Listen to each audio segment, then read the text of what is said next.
प्रतिशत मात्र टिकट दिए गए हैं। तो आपको बता दें कि कांग्रेस और बीजेपी दोनों की ही तरफ से दावा किया गया था कि महिला उम्मीदवारों को उतारा जाएगा, लेकिन वास्तविकता में अगर हम बात करें तो मात्र केवल 13% सीट जो है वो महिलाओं के खाते में आई है। 2018 के विधानसभा चुनाव की भी बात कर लेते हैं। 2018 के विधानसभा चुनाव में मात्र 17% जो प्रत्याशी जो है महिला थी चुनाव जीत पाई थी, जबकि पूरे प्रदेश में 250 से अधिक महिलाओं ने राजनीति के अखाड़े में किस्मत आजमाई थी। फिर जीतने वाली महिलाएं भी किसी न किसी राजनीतिक दल की अधिकृत प्रत्याशी थी, जबकि छोटे दलों और निर्दलीय चुनाव लड़ने वाली 192 महिला प्रत्याशियों की जमानत तक जब्त हो गई थी। वर्षवार अगर हम बात करें चुनाव में भागीदारी की तो 2008 में कांग्रेस ने 37 महिला प्रत्याशियों को बनाया था प्रत्याशी, जिसमें से 8 ने चुनाव जीता भी था। भाजपा ने 25 महिलाओं को प्रत्याशी बनाया था, 14 ने जीत दर्ज की थी। 2013 में भाजपा ने 28 महिला प्रत्याशियों को चुनावी मैदान में उतारा था, जिसमें से 22 पार्टी महिला प्रत्याशी पार्टी के भरोसे पर खरी उतरी थी, जबकि कांग्रेस ने 23 महिलाओं को टिकट दिया था, लेकिन केवल 6 ही जीत सकी थी। 2018 के चुनाव में फिर कांग्रेस ने 27 महिलाओं पर दाव लगाया और 9 जो है वो जीत पाई थी। हमारे साथ मनावर से वाहिद मंसूरी जुड़ गए, हम उनसे चर्चा करेंगे, चर्चा को आगे बढ़ाएंगे। वाहिद, सबसे पहले हम बात करेंगे मनावर सीट की। जी मैडम, मैं आयुषी जी बताना चाहूंगा कि मनावर से अभी तक दोनों पार्टियों ने महिला को टिकट नहीं दिया है। कुछ 2014 से लेके मतलब बीजेपी ने श्रीमती रंजना बघेल को टिकट जरूर दिया था, वो 2 बार से मंत्री भी रही, लेकिन कांग्रेस ने अभी तक इस सीट पे जब से चुनाव हो रहे हैं इस पे कोई महिला को टिकट न दिया गया। लेकिन अभी आज की वर्तमान स्थिति में रंजना बघेल जो कि एक बीजेपी की सशक्त आदिवासी नेत्री है, लेकिन उनका टिकट काट कर पुरुष महिला को हटा के पुरुष को दिया गया।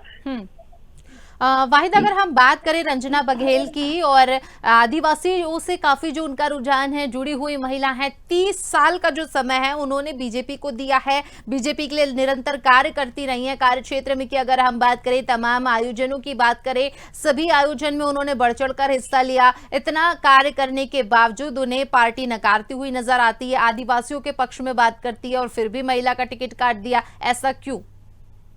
जी उर्वशी जी, मैं बताना चाहूंगा कि रंजना बघेल है जिसने बीजेपी को वाकई बहुत मनावर विधानसभा में बहुत मजबूत किया है, लेकिन कुछ गुटबाजी के चलते उनका ये आरोप है, सीधा सीधा आरोप है, हमारा उनसे बात भी हुई है, उनका सीधा सीधा आरोप है कि मतलब गुटबाजी के चलते उनका टिकट काटा गया।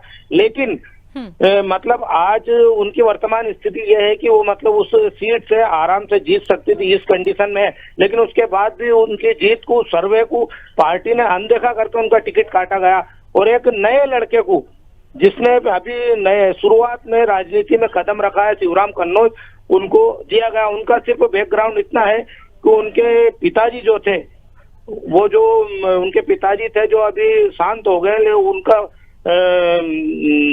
संघ से जुड़े हुए थे, सिर्फ ये एक छोटा सा कारण था जिनको टिकट दिया गया।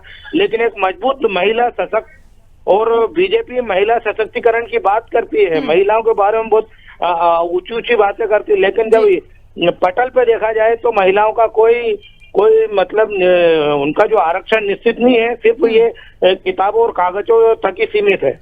बिल्कुल, और कहीं ना कहीं अगर हम बात करते हैं बीजेपी की मध्य प्रदेश में, तो कहीं ना कहीं महिलाओं को जो है वोट बैंक का एक साधन ही माना जा रहा है, क्योंकि रिजल्ट कुछ ऐसे ही बयां कर रहे हैं। सिर्फ 13% महिलाओं को सीट दी गई है, जबकि हम कांग्रेस की अगर हम बात करें तो कांग्रेस ने सागर जिले में 4 टिकट जो है वो महिलाओं को दिए हैं। मध्य प्रदेश के सागर जिले में 4 महिलाओं को टिकट देकर चुनावी मैदान में उतारा गया है। बुंदेलखंड में महिलाओं को साधने का प्रयास जरूर किया गया है, लेकिन बात करें बीजेपी की तो बीजेपी के द्वारा तो टिकट बहुत कम दिए गए हैं। ऐसा क्यों, जबकि तमाम दावे किए जाते हैं, लेकिन फिर भी कांग्रेस आगे दिखाई दे रही है बीजेपी से?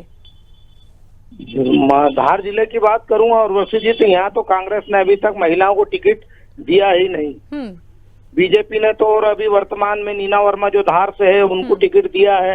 एक टिकट, जबकि धार जिले में 7 विधानसभाओं में से एक विधानसभा में टिकट दिया, लेकिन कांग्रेस ने अभी तक टिकट किसी भी विधानसभा पे नहीं दिया है। लेकिन सिर्फ महिलाओं की बात करते हैं, वो महिलाओं के बारे में सिर्फ लुभावने वादे करते हैं, लेकिन आरक्षण में महिलाओं पर कोई ध्यान नहीं दिया जाता किसी भी पार्टी द्वारा। शिवराज सरकार के मंत्री भूपेंद्र सिंह के विरुद्ध कांग्रेस ने युवा चेहरा उतारा है। खुरई सीट से स्थानीय और नया चेहरा जो है रक्षा राजपूत को भूपेंद्र के विरुद्ध उतारा गया है। ये जो सक्सेस कह सकते हैं महिलाओं के लिए, क्योंकि कांग्रेस बात करती हुई नजर आती है महिलाओं के हक की और कुछ ऐसा दिखाई भी दे रहा है। आपको क्या लगता है? जी, अगर उन्होंने महिला पे भरोसा वहां पर किया है, महिलाओं पर भरोसा किया है, तो महिला सशक्त तो होंगी, वो प्रभावशाली होंगी महिला। लेकिन महिलाओं को कोई किसी भी पार्टी वाले मतलब कमजोर समझते, महिला कमजोर नहीं होती, मेहनत करने में पुरुषों से आगे रहती है। हर काम में अगर उनको सपोर्ट सही मिला तो वो अच्छे रिजल्ट देंगी।